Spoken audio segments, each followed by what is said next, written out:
Nazi-Israel Columbia protesters suffer instant karma after storming campus to defy Orange Man. Yeah, so the Nazis thought they'd be cute and storm the campus, and let's just say it backfired on them a little bit.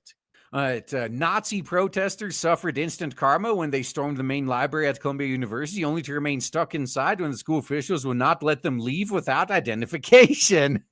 It's okay, man. If you don't have an ID, we'll turn you over to ICE to have you ID'd. Yeah, it looks like an insurrection. That's a damn good point. Shocking videos posted online Wednesday show dozens of people wearing keffiyehs and masks, banging drums, and sprawling inside in a sprawling room at the Butler Library and hanging signs. They repeated Nazi slogans for nearly an hour and renamed the library Basil al-Araj Popular University after a Palestinian militant who Israel had accused of planning a large-scale attack, according to the New York Lies. When the raucous demonstrators tried to leave the library, they were blocked by security guards at the Ivy League University unless they showed proper school identification, leading to an hours-long standoff. Now, this is brilliant in general, because these fiery but mostly peaceful protests have a history of being... they bus people in from out of city, out of state even, to participate in these protests. Yeah, this is the school basically saying, yeah, we're going to make sure you're actually students here before we let you just go away. All the rest of you, trespassing charges, bitch, and maybe a deportation.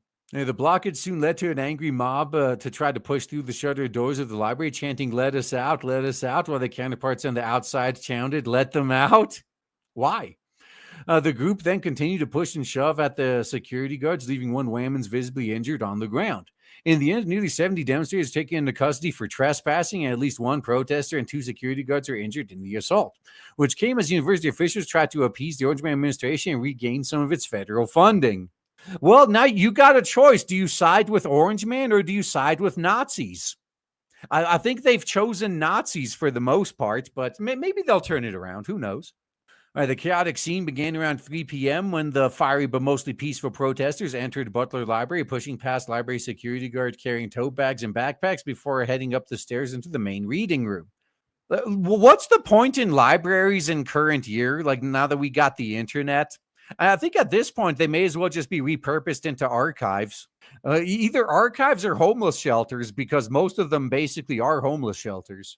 I wouldn't be caught dead in one of them at a college where this shit's the normal behavior. Like, imagine just trying to do your schoolwork and then you constantly have protests going on. Columbia University Apartheid Divest, which is taking credit for the demonstration, claimed at the time more than 100 people stormed the library. Flood shows that as long as Columbia funds and profits from imperialist violence, the people continue to disrupt Columbia's profits and legitimacy. Now's the time that you start fucking expelling them. And if any trespassers are found, charge them to the fullest extent of the law. Repression breeds resistance. If Columbia escalates repression and people continue to escalate disruption on this campus, the group warned. Yeah, they're literally telling you that they have no desire to negotiate with you. They're basically giving you an ultimatum, so they have to go. It said that it was demanding a full financial divestment from Zionist occupation, apartheid, and genocide, an academic boycott of all compliant institutions, including cancellation of the Tel Aviv Global Center, cops and ICE off our campus, and the end of Columbia's occupation of Harlem. So leave, I guess? I don't know. Looks like the Nazis are feeling pretty confident here. The group also demanded amnesty for all students, staff, and faculty workers targeted by Columbia University's discipline. So a complete lack of discipline as well. I understand why they want that. The scene prompted public security officers at the school to evacuate students who were not involved in the disruption from the library, the Lies reports. Meanwhile, the guards told the demonstrators that they would not be allowed out if they did not produce their school ID. And all of a sudden, 70 out of the 100 turned out to not even be students at the school, huh? Funny how that works out. So eventually, around 5:20 p.m., a group of around 7 people were allowed to leave the building, while the remainder presumably refused to show their IDs. A few minutes later, one rioter is seen brought out in handcuffs by the university's public safety department, which now employs several dozen peace officers who have the authority to make arrests. In an apparent attempt to be let out of the library, a fire alarm began sounding around 5:30 p.m. before going silent a few minutes later. Now, I guess it would also be karmic irony. I don't know how you would put that. If they actually did start a fire, and the guy, they still didn't let him out. A situation then turned more chaotic, leaving one protester injured and escaping through the back entrance of the library in a stretcher. So you escaped in a stretcher. I guess that makes sense. That's one way to get out, just get sent to the hospital. Soon after, demonstrators in support of the protesters inside the building also began stumbling outside, chanting, "No cops, no KKK, no fascist USA," while they're literally supporting Nazis, by the way, as they too tried to overpower security guards blocking their way. Around 7 p.m., Columbia University's acting president, Claire Shipman, announced she had called the police to the scene. The individuals who disrupted activities in Butler Reading Room 103 still refused to identify themselves and leave the building, she said. Due to the number of individuals participating in the disruption inside and outside the building, a large group of people attempting to force their way into Butler Library, creating a safety hazard, and what we believe to be a significant presence of individuals not affiliated with the university. They would have showed their IDs if they were. Columbia has taken the necessary step of requesting the presence of MIPD to assist in securing the building and safety of our community. Requesting the presence of MIPD is not the outcome we wanted, but it was absolutely necessary to secure the safety of our community, Shipman added. Yeah, literally just tell them, we didn't want to do this, but you idiots forced our hand. If you have a problem with the cops being here, stop doing shit that requires us to call the cops here. You fucking morons. It's not hard. Although I guess it is hard for them. She concluded by saying university strongly condemns violence on our campus, anti-Semitism in all its forms of hate and discrimination, some of which we witnessed today. We are resolute that cause of violence or harm have no place at our university. Well, unless it's on their side. Officers were soon captured on cell phone video entering the library, which caused a shriek from inside.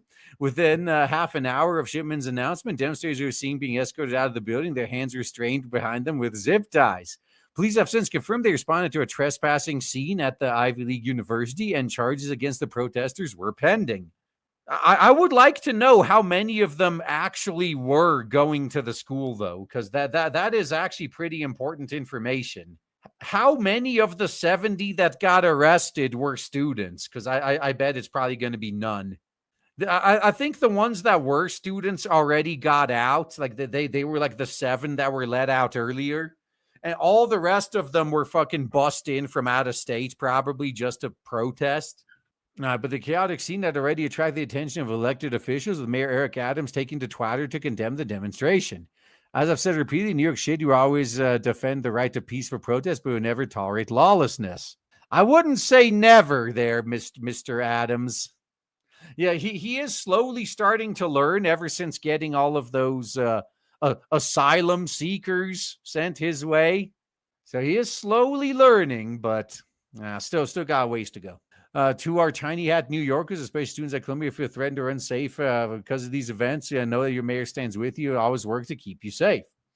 That's right. Stand up to the Nazis, which happen to be on the left. What a shock. New York Governor Kathy Hochul also said she was briefed on the situation and was grateful to the public safety officials who kept students safe. Everyone has the right to peacefully protest, but violence, vandalism, or destruction of property are completely unacceptable.